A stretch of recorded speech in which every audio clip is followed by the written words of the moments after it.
It is Thursday, Parshas Ba'alos Chuyit Tes 7 Tuvshin Payvov, June 4th, 2026. My name is Gershy Schwarcz and I'm your host with the news of the last 24 hours on Edge. Your daily report of the news of the last 24 hours, powered by Yiddish24, provided to you by The Click. Today's news is presented to you by Kosher Skinny Shot on 845-456-8924. You can enter a free giveaway, 1 month free with Kosher Skinny Shot by mentioning your name and telephone number very clearly after the beep with the words Kosher Skinny Shot by calling me on 845-671-1775, press 5, and you might be the lucky winner. You never know.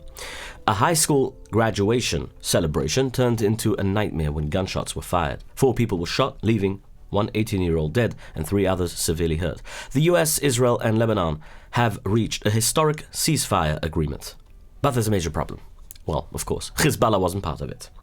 And they say they will not accept it, and many other things. We'll hear from them, from the Houthis, from many others soon.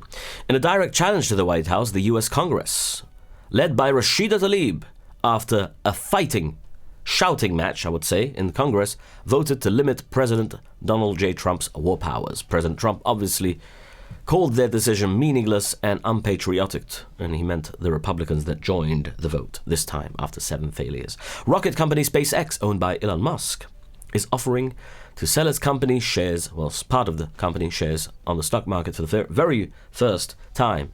And Elon Musk is soon to be one of the world's first trillionaires.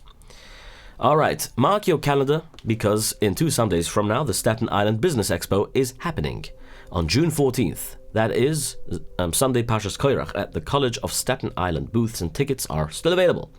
This year, I'll be hosting a special first-time panel talking about why it's so important and why it's so amazing to move to Staten Island, talking about a suburb which is has all the miles of Muncie, has all the miles of Florida, all the places that you try to move to. And you don't have to move to Muncie when you can move to Staten Island, which is beautiful. Right next to the city, Moisters can still travel with their buses there. Reserve your booth or grab your ticket today at 929-900-5025, or you can visit sixpo.net. And this ad was brought to you, the ad that I'm presenting to you on this show was brought to you obviously by Trilux Windows and Doors. Several crew members were injured today when the front landing gear of a Boeing 787 collapsed at Frankfurt Airport in Germany. The Lufthansa plane was parked at the gate waiting for passengers to board, through that gate, through this thing that sticks out, you know what they call it, right? This what do you call this in English? I forgot the name. Anyway, the bridge that carries the people to the plane, that attaches itself with suction to the not suction, whatever, like almost like that, like this accordion kind of thing. Suddenly the wheels, the landing gear holding up the front of the aircraft gave way, sending the nose crashing down to the ground. And the flight was supposed to head to Los Angeles, but it was immediately cancelled. Well, who wants to fly when the nose is a little bit down? 1 person was shot dead and 3 others were hurt during a high school graduation in California. California again in the news. The shooting happened at the end of Sam Yeto High School's graduation ceremony. It was being held outside the school stadium of Fairfield High School. One witness said that they were about to go to the graduation's photographer when a man suddenly started, instead of shooting pictures, shooting bullets. Another witness, not the photographer, another witness said that they heard the gunshots from the parking lot and they told their family to run. At 7:15 p.m., the Fairfield Police Department arrived at the parking lot scene. They said that the ages of the injured were 11, 20, and 25 years old, while the victim who died was just 18 years old. The injured victims were brought to the hospital, but their condition is still unclear. The police have made no arrests so far, but they said that the community is not facing any ongoing threat. Now, as well in California, a 16-hour hostage situation in Bakersfield, California, ended very early morning on yesterday morning. We reported it here in the Yiddish segment of my news, Yiddish24. If you can watch the Yiddish show, you'll know. Bakersfield, California, Wednesday morning ended when the FBI shot and killed the perpetrator. It all started on Tuesday afternoon around 1 p.m. when a man walked into a downtown office building. The building has a Chase Bank on the first floor, but the man went up to the second floor where the county school offices are located. Police say 41-year-old Anthony Scott Searles Harris locked the doors with himself inside and took 10 school employees hostage. He told police he had a bomb on his body, and he strapped what looked like explosives to 5 of the workers. More than 100 officers rushed to the building, including local police, FBI, SWAT teams, and bomb squads. Negotiators started talking to him over the phone. Searles Harris was an offender who was previously kicked out of the army, the military. He demanded police to bring him paperwork from an old criminal case, claiming he was innocent. He actually put out a YouTube clip about this. During the talks on Tuesday evening, he let 2 people go. Inside the room, one of the hostages was a diabetic who needed her medicine. She secretly kept in touch with the authorities, who were outside, on her cell phone until her battery died. When the phone died, police said the man started acting a little bit more unstable. At 4:20 Wednesday morning, a.m., the FBI hostage rescue team broke in and shot and killed him. Bakersfield Assistant Police Chief Jeremy Blakemore and FBI Special Agent in charge Sid Patel confirmed that all the remaining hostages were rescued unharmed. Police later discovered that the bombs were fake. Imagine being there from 1 p.m. in the afternoon until 4 a.m. Well, nothing like the hostages in Gaza. Cannot compare this, but for this to unfold here in America, and especially in California, not surprised. So sad. Kern County Superintendent of Schools John Mendibrew, that's the name, thanked the officers for bringing everyone out safely. Anyway, Chase Bank in that building, not so overdrawn in the end of the day. Things between the United States and Iran got much worse overnight, as you can imagine. As previously reported here on Edge, American forces bombed an Iranian oil ship yesterday and their military radio tower on Qasem Island. Now, videos also showed an Iranian air defense system blowing up in the air. Now, Iran hit back by firing missiles and attack drones towards Kuwait and Bahrain. One of those drones hit Terminal 1 at Kuwait International Airport yesterday, and we reported 1 Indian worker died and several, I think over 30 others were injured, and all civilians. The defense ministry in Kuwait called the attack terrible. They ordered 2 Iranian diplomats to leave the country immediately, right away. They may soon be called persona non grata, which disallows them from returning to Kuwait. Other members of the Iranian embassy will also be asked to leave. Saudi Arabia also released an official statement. They strongly spoke out against the strikes, calling them a clear Iranian attack. In Bahrain, 15 people were arrested yesterday, like I mentioned. They were accused of working with Iran's military against the kingdom's security. At first, Iranian leaders blamed Kuwait and Bahrain for being friends with the US. Then they changed their minds and said that they did not shoot at the airport terminal. They said that this bomb that actually landed on the American terminal was actually an American Patriot defense missile that hit the airport after missing its real target. Of course, the US military said that can't be true, and Iran is lying again, and that Iran meant to strike Kuwait's airport, and they just refused to admit it. Iran Foreign Minister Abbas Araghchi said that all these strikes were just self-defense, and that they were only hitting US spots that were used to attack regular shipping. Well, I don't see Kuwait Terminal 1 airport being that, but yes, he warned that the futures of Iran and Lebanon are tied together, that fighting either stops in both places or it stops in neither. Araghchi also warned that any Israeli attack on Beirut would lead to massive revenge strikes. He also stated, "It is not a joke." He said, "It's not a joke to stand against the biggest power in the world, which is equipped with nuclear weapons. Now, for 40 days to stand against them, the world realized the true power of the Iranian nation, the Iranian government, and the Islamic Republic of Iran in general," he says. He's very proud of himself to stand against Trump and the power of the world. Trump said about the strikes on Kuwait, he said, "They did something, not a big deal. We got it. We nipped it in the bud very quickly, and we do so with the greatest military in the world." But Trump also said he didn't deny that Iran's attacks were because of the US, and basically as a result of the US strikes. He explained, "Some people would say they were slightly provoked because we took a strong action for a different reason, so they were reciprocating." He added that the US military could easily defeat them in 2 to 3 weeks if they wanted to. This is all happening even with the ongoing ceasefire with Iran. When a reporter asked Trump to define what a ceasefire means, well, I also want to know actually, Trump answered, "In that part of the world, ceasefire means when you're shooting in a more moderate manner." On a more serious note, Trump said that he would end the ceasefire if Iran kills American soldiers. But as usual, Trump is still hoping for the peace talks to be finalized. He explained, in theory, they're pretty close to signing paper. We've actually gotten along with them very well, he says. And he also says that the deal could be done over the weekend. Now, a part of this agreement is the reopening of the Strait of Hormuz, like you say, with no tolls, and Iran's promise to stop nuclear development. Both Rubio and Trump insist on this, obviously. In fact, there are rumors about how the US Navy is still protecting commercial ships in the Strait of Hormuz. Some people are calling it Project Freedom Light, as you can imagine, right? Trump said he expects Iran to hand over its nuclear fuel to the US very soon, but Rakshi says, we spoke about it before, there is no real progress happening on Iran's side. He pointed to a fight over money. Iran is demanding that its frozen cash, sanctioned money, be handed over first. So now it looks like they're stuck in deadlock, especially since none of them wants to give way. Israel's Supreme Court all agreed on Wednesday to cancel a government rule. The rule stopped people from Red Cross visiting terrorists locked up in Israeli prisons. The ban was put in place right after the war started on October 7th.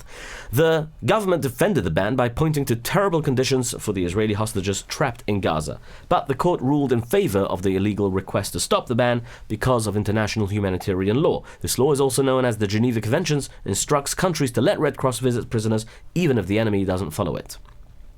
Hamas bones, including a piece of skull, were found on Wednesday evening in Kfar Aza. Well, those weren't from Hamas. The bones were found by the family of Nirel Zini. He was a military officer, an Israeli military officer, who was murdered by Islamic terrorists on October 7th.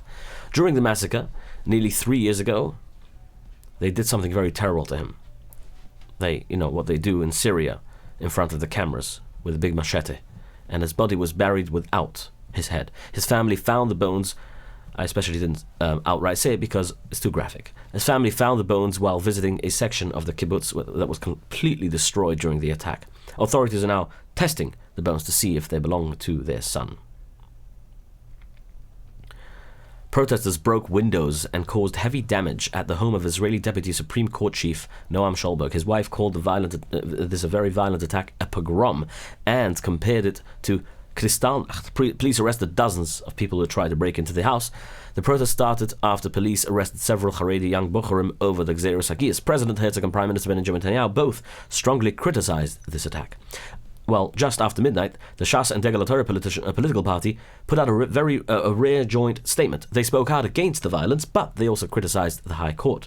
They declared that Torah learners are not targets. Shas MK gave an interview to Kikar Shabbos, saying he defended the party's decision to bring down the government, the coalition, to dissolve it, and accused police of targeting yeshiva bochurim. Another letter written by Rabban Zion Mutzapi was sent to the Avreichim learning in the Ofakim Koilel, and he wrote that efforts to weaken Torah learning will fail and that they will never abandon the Torah.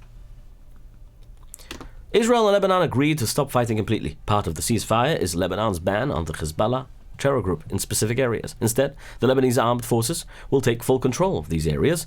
Under the new rules, Hezbollah must also stop all terror attacks. Then it will move all of its fighters to the south of the Litani River. This plan will let the Israel Defense Forces leave those specific areas safely. To formalize, well, it didn't help because many bombs and many rockets are being shot all over the place. Drones are killing people. Today, a sergeant was killed.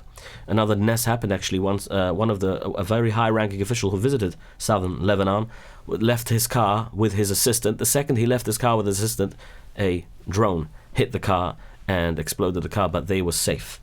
To formalize this agreement, the US, Israelis, and Lebanon put out a joint statement.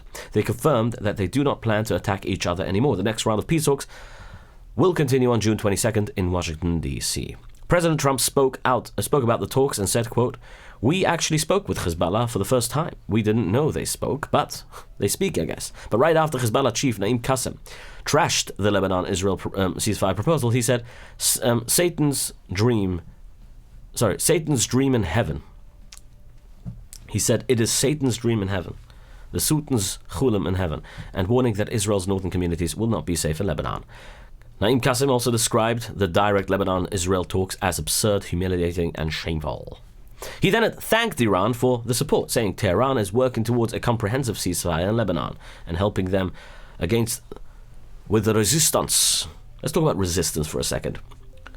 When your body resists certain foods, the energy of the body is brought down. So you need to understand why your body acts that way. It's because of certain chemicals in your brain.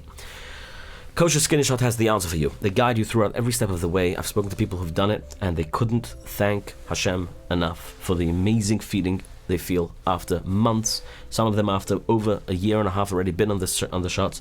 How much has helped them, how much energy it gives them. Call them today on 845-456-8924. You can also, again, the number is 845-456-8924. You can enter to win a free month by calling me on 845-671-1775. Press 5 and There will be one lucky winner who will win a month with kosher skinny shot. Reports from Channel 12 say that the United States has given Iran a clear ultimatum. The warning states that Iran must either agree to a deal or face a US military strike. That's a new thing. That's a final offer now. The United States Embassy in Jerusalem is warning Americans in the Middle East to be ready for potential fighting. The embassy sent out a security alert telling US citizens to know exactly where their nearest bomb shelter is. The warning says the security situation in the region is very complex and things can change quickly because of high tensions. The State Department is currently telling people to consider traveling to Israel. To reconsider traveling to Israel, the West Bank, and several Arab countries, obviously. They also say Americans should absolutely not travel to Gaza, Lebanon, Syria, Iran, Iraq, or Yemen.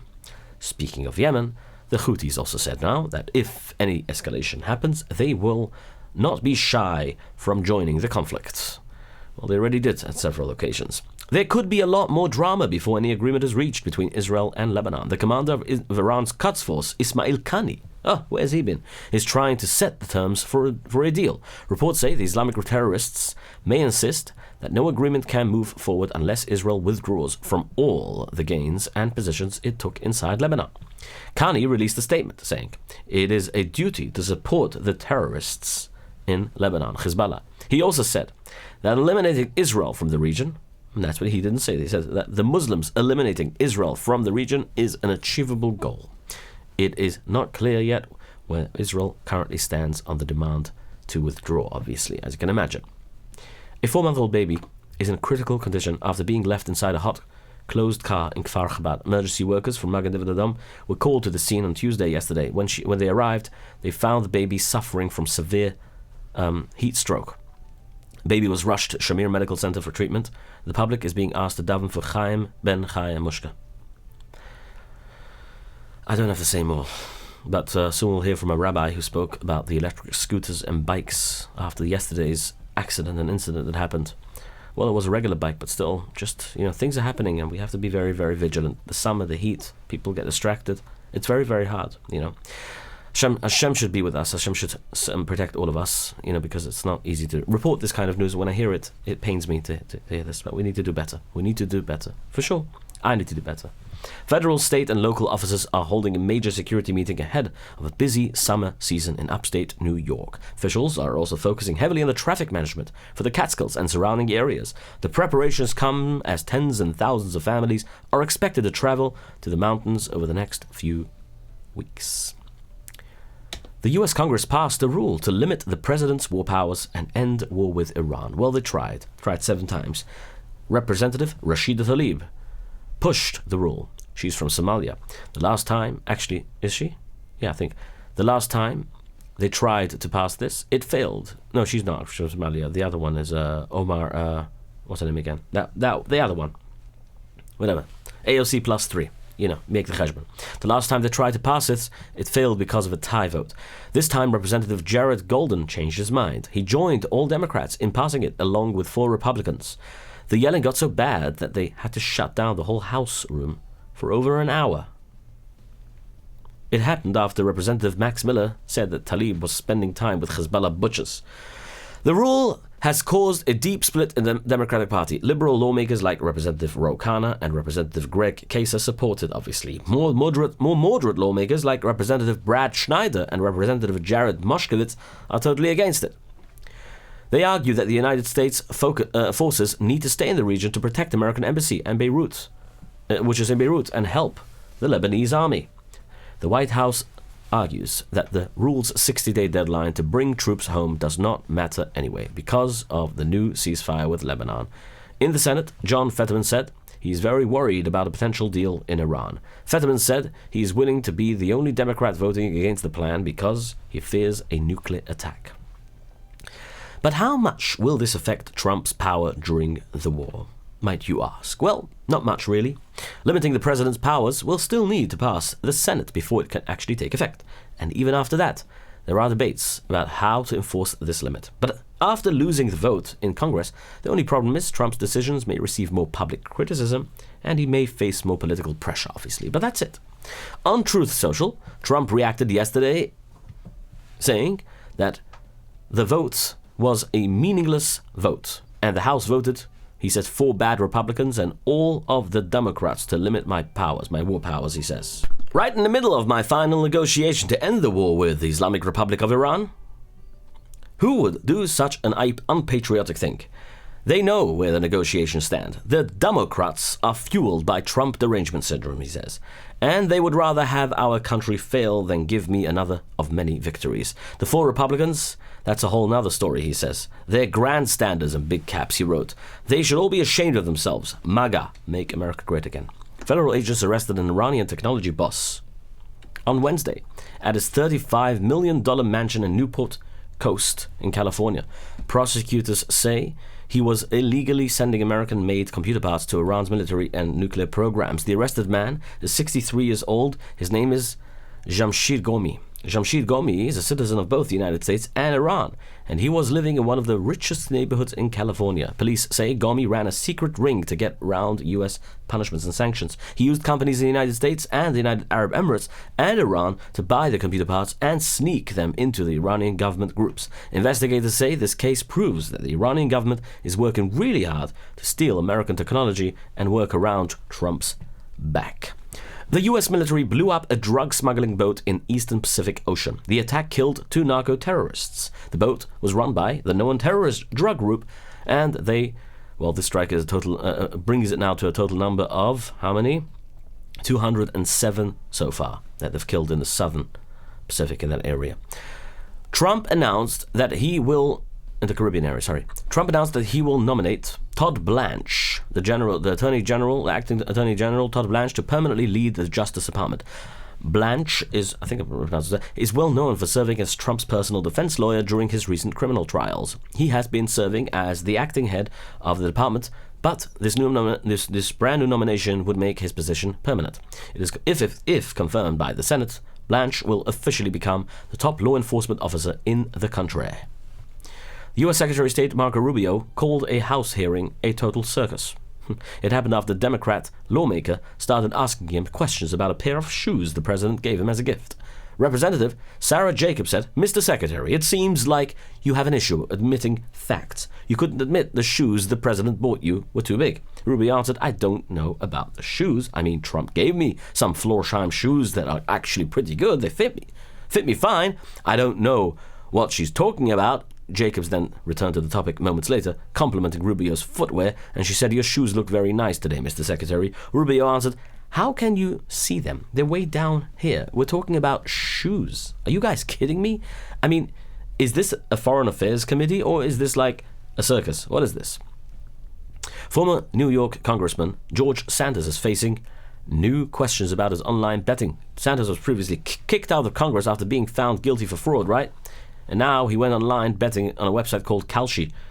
On that website, he bet about himself, about his attendance at Trump's State of the Union speech. And he didn't attend, so he bet against the odds that he won't attend, and he won the bet, and cashing out tens of thousands of dollars. Well, the FBI is not looking into his story, and they refuse to do so and say so because there's nothing criminal about that. Insider trading and all that is a fraud case that they kicked him out for, so yeah. There's nothing illegal about that. If there is something illegal, they would have probably arrested him.